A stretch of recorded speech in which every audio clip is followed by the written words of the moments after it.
So this is a new thing I'm doing where I'm going to feature authors from time to time. Our first is a New York Times best-selling author. I love her latest book, Sing You Home. Please welcome Jodi Picoult.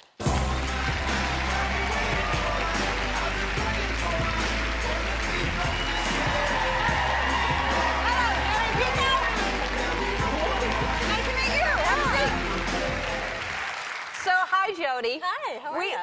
I'm good. How are you? I'm great. So we've never met in person before. I know, it's exciting. I got an early copy of the book and loved it so much that I said, hey, I'd like to maybe try to make a movie out of this, and so we've spoken a few times about that. How happy am I? Yeah, I'm very excited about it, and but I want to know more about you, first of all, before we talk about the book. So you started writing, did you go to college to be a writer? Yeah, I did. I actually went to Princeton. I went there because they had an undergrad creative writing program. I studied with some great authors, and you know, that's probably the only reason I'm here today, honestly.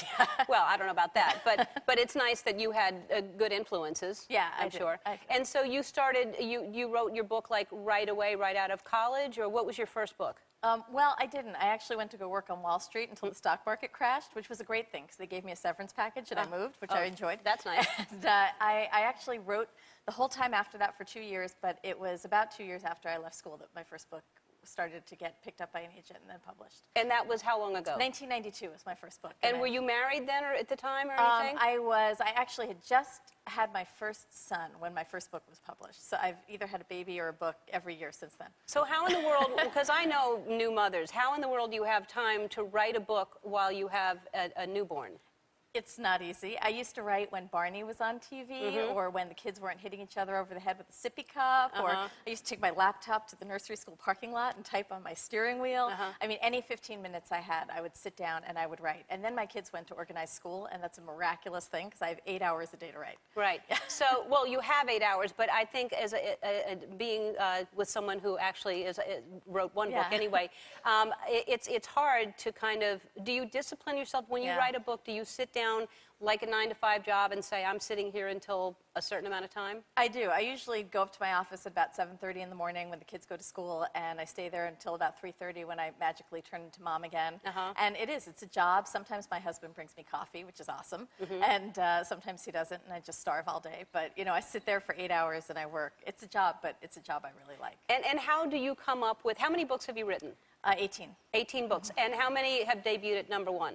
I think it's like 5. 4 or 5, right? Like yes. I don't know. Okay. And so, but how do you come up with, because what an imagination you have to have all these different stories in your head and still be a mom and still have time to raise kids. How do you come up with a germ of an idea and then do beginning, middle, and end, or do you just write and see what happens? It's usually a what-if question that I can't answer, and it feels like a splinter in my brain. You know how you keep feeling for a splinter to see if it's still there? Well, if I keep thinking about an idea, and if it keeps me up at night, it's probably a really good idea for a book.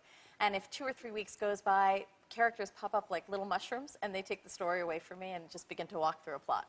And when you come up with the dialogue of all these different characters in your head, do you kind of feel crazy? Because yeah, totally. I mean, I just feel like you have so many different characters that you're just really speaking for. They're different personalities. I always say that writing is successful schizophrenia because I get paid to hear voices. Right. I do. I mean, that's really what it sounds like. They're all talking in my head, and I just write them down. And then I wonder too, when you're writing a novel, is it like a painting? Do you know exactly when it's done, or do you kind of think?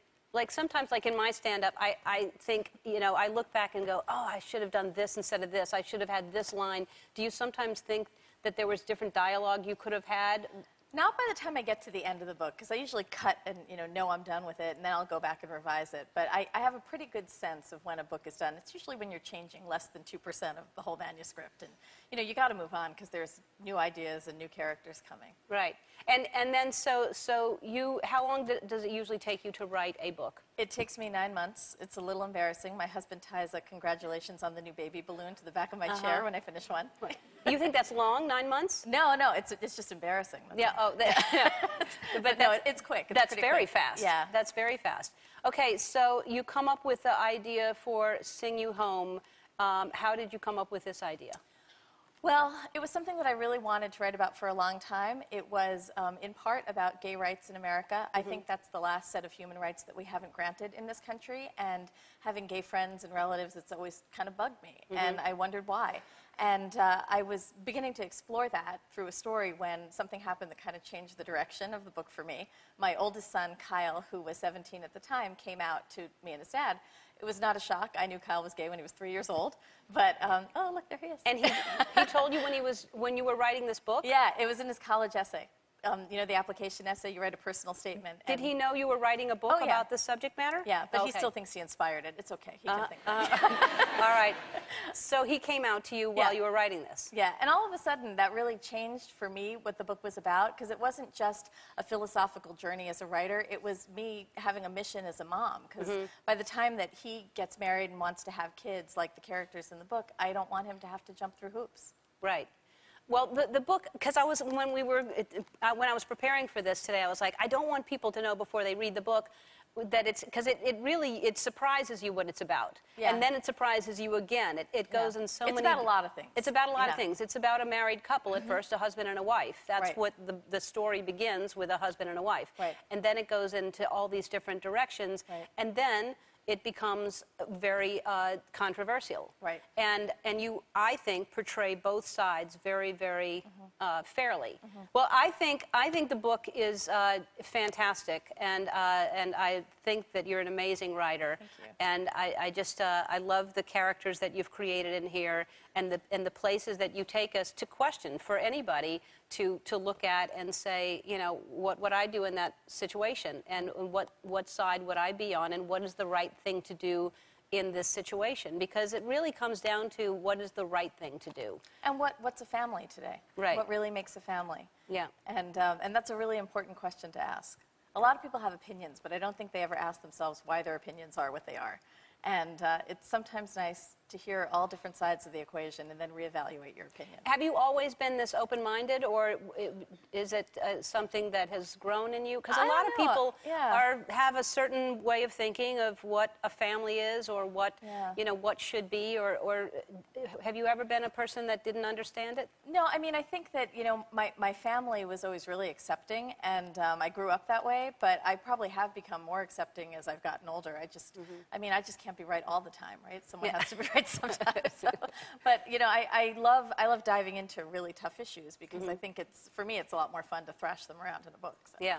Well, it's an interesting book, and also a portion of the proceeds are going to go to the Trevor Project, which is a great organization. You should tell people what that is. Yeah, well, you know, Kyle, when he came out to us, he had this fantastic response from us, and not all kids get that response. And the Trevor Project, which is actually something you've supported too, which I am so grateful for, they are an organization that provides support to teens who are LGBTQ and who don't have that support. They offer a suicide hotline, all kinds of support groups, and they're saving a lot of lives. So there's a place you can go to and get an autographed copy of Sing You Home, and a portion of the proceeds go to the Trevor From the Project. autographed copy, that's right. All right, well, Jody, it was so nice meeting you in person, and it was very interesting reading the book and then calling you and saying, I'd like to do this, and I'm so happy that it's well received and people are reading it like crazy, because I think it's going to cause a lot of conversations. I can't wait for the movie. Yeah, it's going to be great. Be great. And everybody in the audience is going home with a copy of this book. So.